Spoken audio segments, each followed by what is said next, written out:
Are you looking for a trek in July, August or September? Then this list is for you.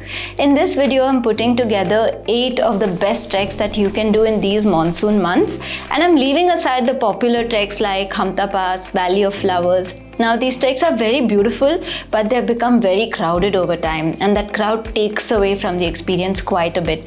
So in this video, I'm recommending 8 other treks that you can do in these months. I'm ranking them by difficulty from easiest to most difficult, and the most adventurous ones are towards the end. I'm also including one outside our country and one trek that you may not even have heard of because we explored and documented it only in 2025, and that is on everyone's lists already.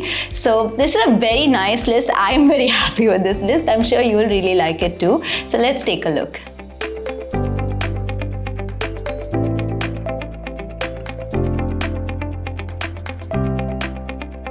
The first on my list is a very old trek in our country, and somehow it is one of the most underrated treks in Himachal. That is the Beas Kund trek. It's a 4-day trek in the heart of Manali, almost just getting off of Manali as you start the trek. But this 4-day trek has so much packed into it, because first you're going to go to the source of river Beas, and it's an extraordinary sight seeing the source of any river. Then you're going to be trekking in this beautiful lush valley which is full of flowers at that time of the year, in July and August especially. So these are beautiful months to see that valley in its lush beauty. Third, you are going to be seeing some of the most significant peaks of Himachal Pradesh on this trek, like Hanuman Tibba, Diot Tibba. You're going to see Friendship Peak. So there's a lot that this trek has to offer in a 4-day trek, and it is an easy moderate trek, so even beginners can do it. You have to prepare yourself a little bit for around 30-40 days, but if you do that, you're going to have a very beautiful Himalayan experience in Himachal. So that's my first trek for you. My next trek might come as a surprise to you because I'm usually talking about treks in the Himalayas and monsoon, but this time it's a trek in central India, and that's the Pench Tiger Trail. Now this trek opens up only in monsoon. By the month of August is when the beginning of the season is, and it goes on all the way until December, little beyond that. But August is a time when you get to see it at its lushest, rawest, best, because the rains have kind of fed the forests of central India. They're very green and raw, and the rivers are also at a much higher level than at the end of the year. This trek has a lot going on, right from these central Indian forests that are thriving with wildlife.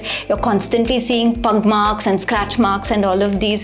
You know that the wildlife is around you somewhere, even though you may not see it. So it's a very adventurous trek at that time of the year, yet it is an easy moderate trek that even beginners can do. It is also a 4-day trek in Madhya Pradesh, so it's definitely it's like, no, you don't need to think. You must have this on your list at some point in time, and monsoon is a very nice time to do it. Next on my list is another 4-day trek. We seem to have a lot of 4-day treks. This is the Bhrigu Lake trek in Himachal Pradesh. Now, Bhrigu Lake is a trek that takes you way up to 14,000 feet to a beautiful lake at the top. But the lake is not really the highlight. It is beautiful, but not the highlight. The actual highlight are these beautiful grasslands on your way to the lake. These are some of the most beautiful grasslands and meadows that we have come across in Himachal Pradesh. And go anytime in June, July, August, September, you will find these beautiful grasslands.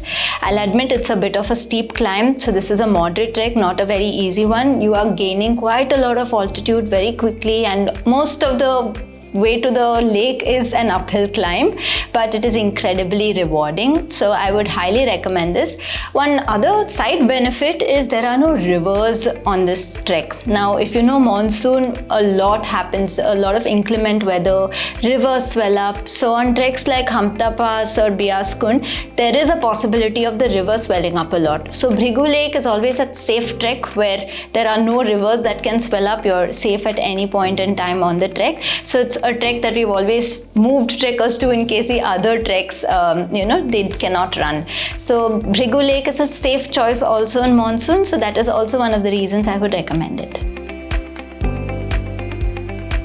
The next on my list is a slightly longer, slightly more challenging trek because of the long walks that it has, and that is the Miyar Valley trek.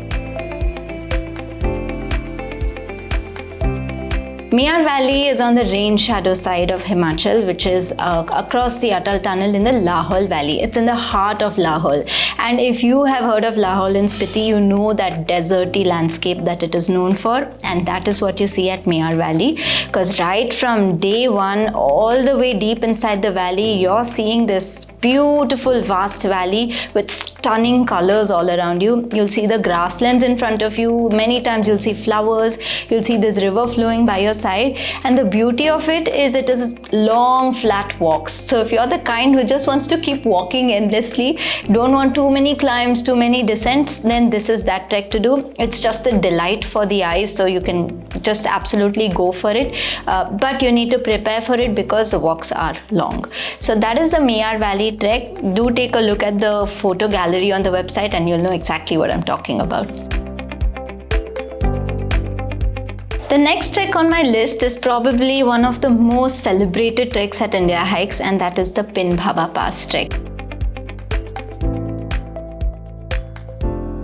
Now, if you are doing a trek in monsoon at any time in your life, then this must be on your bucket list, because Bhrigu Pass is one of the most dramatic pass crossings that you'll ever do in your life, because you are going from this lush green valley of Kinnaur, you are crossing over the Bhrigu Pass and entering Spiti, which is absolutely barren, and you see purples and browns of those desert-like mountains.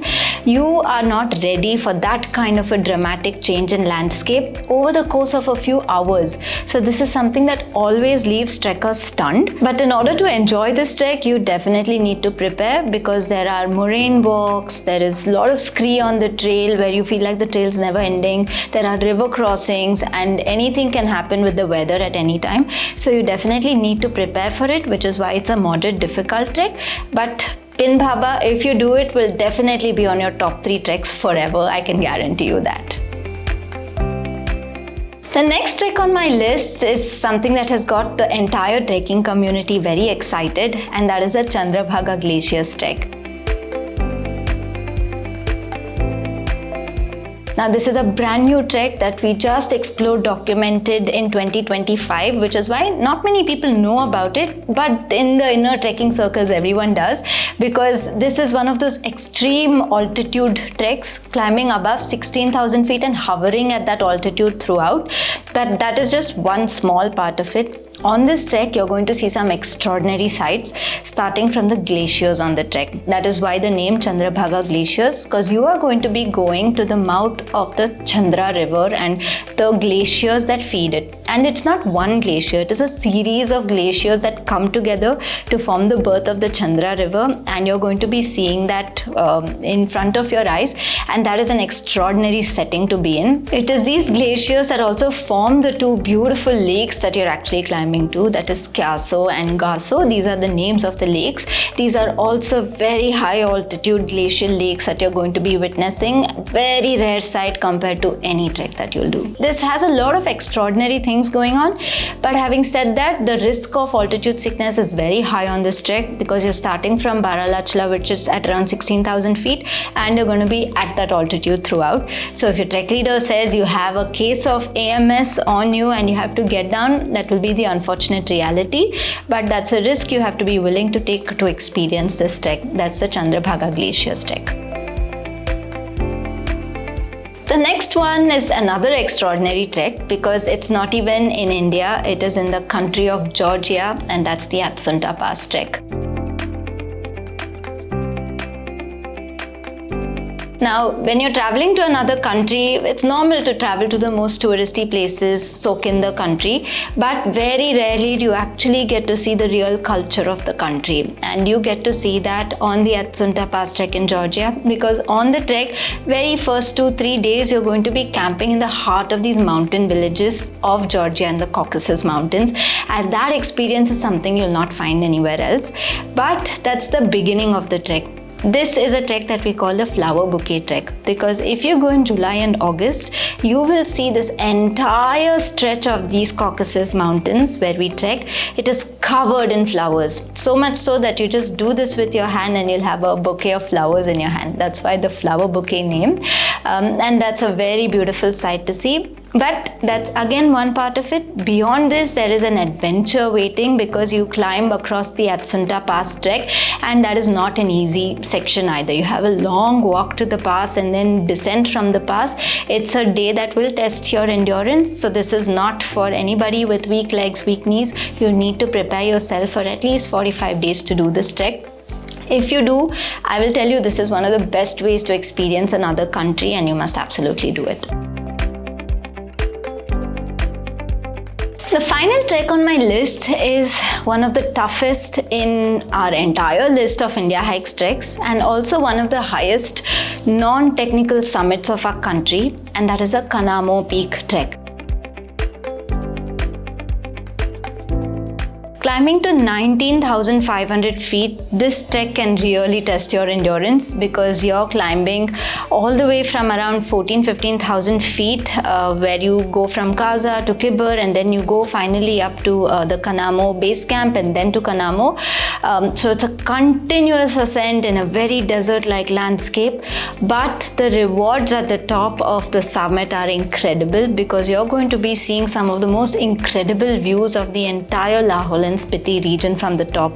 But that is one part of it. The rest of the trek gives you a very nice peek into the culture of Spiti, because you're going to be going into these remote villages where you see these beautiful villages living in harmony with nature. They adapt to their surroundings so well that it will strike you that this kind of modernity you do not see in cities. So that is what you get to experience on the Kanamo Peak trek. It's a bit of an endurance test, so if you're the kind who wants to test yourself physically and see whether you can do it, then this is one of those best challenges.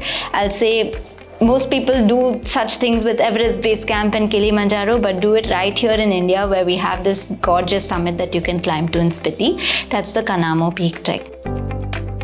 So that brings me to the end of my list of the best treks to do in July, August and September.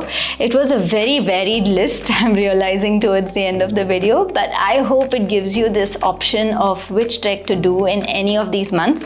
Some treks are possible only in July, August, some only in August, September. So you can check the dates on our calendar and decide accordingly. But you may need help and personal guidance on which treks to choose. So we have a team of trek advisors who will be able to guide you on how to plan your travel, get fit, and whether at all that trek is the right one for you. So if you'd like to talk to them, you can schedule a call with them. The link is in the description below. They will call you back at the scheduled time. On the other hand, we have been curating a lot of such lists of treks for trekkers, because we notice that trekkers need recommendations and the right ones for them. So we have made a playlist with all our trek recommendations. We've called it TWS recommendations. You can go take a look at it there. There's something in it for everyone, right from forest lovers to people who are looking for a spiritual trek to culture lovers. So it's a very nice list of curation. So make sure you go take a look at that. It'll definitely help you plan a trek for the near future. That's all from me today. We'll be back with a lot more soon. If you like this video, make sure you hit the subscribe button and the bell icon next to it. You'll be notified of our next few videos. Thank you for watching. I'm Swati from Indiahikes, and you're watching Trek with Swati.